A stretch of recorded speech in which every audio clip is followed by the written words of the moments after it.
Okay, welcome physics students. Today in this video, I would like to give you a refresher about data analysis. Data analysis is at the heart, literally at the heart of what we do in physics. So what we do in physics is we make some sort of observation. Okay, so we observe. Oh, I don't know. We make observation about rotational motion, and we did this in class. So we have an object going in a circle. We make an observation about that. We want to know the force of tension that is being applied to this object by a string. Okay, so we make some sort of observation. We get data. Okay, we decide, oh well, what variables actually affect the force of tension on this string?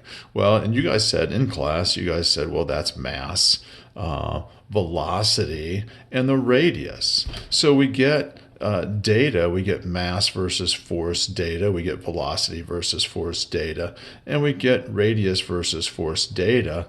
And then we do our data analysis and we come up with an equation. F equals mv squared over r is the relationship that you came up with. Okay, and again, see, data analysis. The data analysis is at the heart of what we do. It's what we do after our observation, after we've gotten our data, and it comes before making the mathematical model.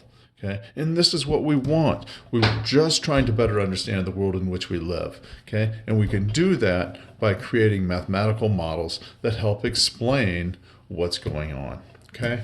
So when we're doing our science, when we're doing experiments in this class, we've started out with our four basic models, okay? Four basic relationships. So we have a linear relationship, and we observe this all the time in nature. We have quadratic relationships. Again, we observe this in nature. Inverse and inverse square relationships are two relationships that before physics you weren't so familiar with, okay? So the linear relationship, how do you know when you have a linear relationship? You know when you have a linear relationship because your data will graph, it'll be linear. How do you know when you have a quadratic relationship? Well, your data will follow a quadratic function, a quadratic pattern. Okay, and then the same for inverse. How do you know when you have an inverse relationship? You have an inverse relationship when x, as x gets larger, your y values get smaller. And then inverse square relationship is very similar to an inverse relationship, except for that curve we know is tighter. Okay, so this is the graph for a linear relationship, the graph for a quadratic relationship, the graph for an inverse and an inverse square relationship. If you have data, then you can come up with a model that's going to describe the motion of this object. So you've made some observations. You know that after 1 second, the object has gone 4 meters. After 2 seconds, the object has gone 8. After 3 seconds, 12, 4 seconds, and 16, and so on. So the equation is a straightforward linear equation. This is y equals 4x, which would be an excellent answer for a algebra class. But we're in a physics class, so it's not y for us, it's distance. So distance is equal to 4 times the x variable, and that's t. Now, what are the units on 4? Okay, well, we do our unit analysis. Okay, so we say the units for distance are equal to the units for 4 times the units for t. Okay, well, the units for distance, we know that's mass. The units on the 4, what kind of units should this constant have? Well, times the units for the units for time are seconds. So if I want to know what the units are for the 4, then I'm going to divide both sides by s, and I say the units for 4 then are meters per second. So my final equation, my final answer is d is equal to 4 meters per second times time, box that, and you are done. Okay, this quadratic relationship here, the equation is y is equal to 2.5x squared. Okay, and then with some unit analysis and a little bit of physics knowledge, we would quickly get that the kinetic energy is equal to 2.5 times the velocity squared, like that. Okay, not going through the whole data analysis process there. Just kind of skimming over that because you guys know how to do quadratic regression. For an inverse regression, okay, so we've made our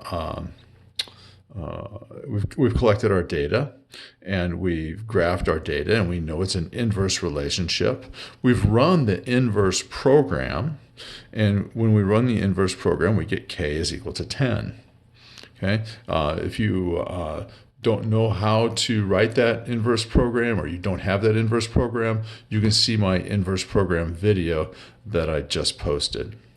So we have y is equal to k over x. So for us, it's y is equal to k. K is 10 divided by x.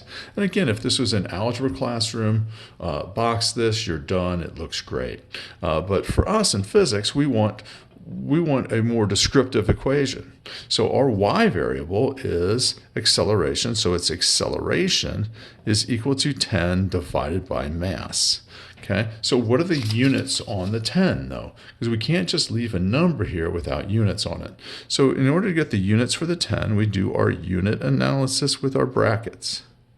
Okay, so you put brackets around each variable and the number 10. So the units for acceleration, well, that's meters per second squared. So meters over second squared is equal to the units for the 10 divided by the units for mass. Well, the units for mass are kilograms. So I'm going to multiply both sides by kilograms. And lo and behold, we get the units for the 10 are kilograms meters per second squared, which is a Newton. Okay, you'll recognize that as a Newton. So acceleration is equal to 10 newtons divided by the mass. Box that, and you are done. You've created the mathematical model for that data. Okay, the same is going to hold true here. We've got inverse square relationship. You've run your inverse square program. Again, I've got a video for that just posted. So you get k is equal to 100. When you do that, when you get k is equal to 100, then you plug that into our inverse square form. So we have y is equal to 100 over x squared. Okay, but when we do our analysis here, we want to put our y variable. Our y variable is force. Force is equal to 100 divided by our x variable squared, and that's distance squared. Okay, so in order to come up with the proper units here, we're going to have to do the units for force times the units for distance squared, and then that would be the units for our constant that we're looking for. The units for force are newtons. Now we know newtons are kilograms meters per second squared. And we're going to be multiplying this by the units for distance. The units for distance are meters. So we're going to be multiplying by meters squared. So we get the units for the 100. The units for the 100 are equal to kilograms meters cubed divided by seconds squared. Okay, and I know that's a strange unit, but those are the units that we have. So our force is equal to 100 kilograms meters cubed divided by seconds squared. Box that, all divided by your variable distance squared. Distance squared right in there. Here, let me rewrite that, make that prettier. Force is equal to 100 kilograms meters cubed over seconds squared divided by the distance squared. Box that and you are done. Okay, So this is how we do our data analysis and how we do our unit analysis. I've noticed in past assignments that you guys are really good at coming up with a constant and getting the equation, but you struggle with getting the units. And the units are difficult. It really does take some practice to get good at this. Which this leads us directly into the CR that I sent you home with, okay? So for the equation f equals mv squared over r, state the relationship between f and v. Well, between f and v, where's v located? V is in the numerator and it is squared, so that is a quadratic relationship. Okay, what's the relationship between f and m? Well, m is in the numerator and its exponent is 1, so that's a linear relationship. Okay, and then what's the relationship between f and r? Between f and r, well, where is r located? R is in the denominator, so we know it's inverse. Is it inverse squared or just regular inverse? Well, it's just regular inverse because r is to the first power. So this is an inverse relationship. Okay. Now, can you go backwards? If I tell you that the relationship between a and b is inverse squared, and the relationship between a and c is linear, and the relationship between a and d is linear, can you write the resulting equation? Okay, so a is our y variable because we have the relationship between a and b is inverse square. So b is squared in the denominator. The relationship between a and c is linear. So we put a c in the numerator and put it to the first power. And the relationship between a and d is linear. So this is our equation. A is equal to cd over b squared. Okay, this is really powerful stuff. Being able to understand what the relationship is and then create the equation or the mathematical model for your data. Okay, I hope this video has helped. We'll see you in the next video.